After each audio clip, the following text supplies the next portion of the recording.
৯৯% নামাজি নামাজে যা পড়ছে তা বুঝে না, জানে না, সে বুঝে না। এবং এটাও তো এক ধরনের মাতালের মতো অবস্থা। আল্লাহ তাআলা বলেছেন, তোমরা যদি নামাজে দাঁড়িয়ে যদি না বুঝো, কারণ এর আগে মাতাল মানে মদ খেয়েছে, এই কারণে না বুঝে তাহলে তুমি নামাজে দাঁড়াইও না। কারণ আমরা তো এই একই রকম, ওরা মদ খাওয়ার কারণে তারা বুঝে না, আর আমরা না জানার কারণে আমরা কোরআন বুঝিনি। সেই কারণে দায় হলো এটি। বরং আমরা বলবো যারা মসজিদ পরিচালনা করছেন, ইমাম সাহেব, খতিব সাহেব এবং এখানকার তারাবির মানে যারা হাফেজ সাহেব, তাদের প্রত্যেকের দায় হচ্ছে মানুষকে কোরআনের এই মেসেজটা দেয়া যে আজকে আমরা এই আয়াতগুলো তেলাওয়াত করব, আল্লাহ তাআলা এই আয়াতগুলোতেই কথা বলেছেন, তারা এটা নিয়ে বাসায় যাক এবং বাসায় ব্যাপক পরিমাণ আলোচনা হোক। আজকে জানো কি হয়েছে?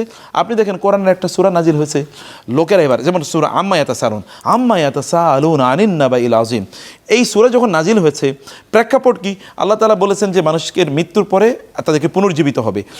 গোটা আরবের সমাজ এটা নিয়ে আলোচনা। কোরআনের একটা সূরা নাজিল হয়েছে, কাফেররা মুশরিকরা পর্যন্ত এই শোনো আজকে নাকি মুহাম্মদের উপর এটা নাজিল হয়েছে, আচ্ছা কি নাজিল হয়েছে বলো তো, শোনো তো, এটা নিয়ে তারা গবেষণা করতো কাফেররা।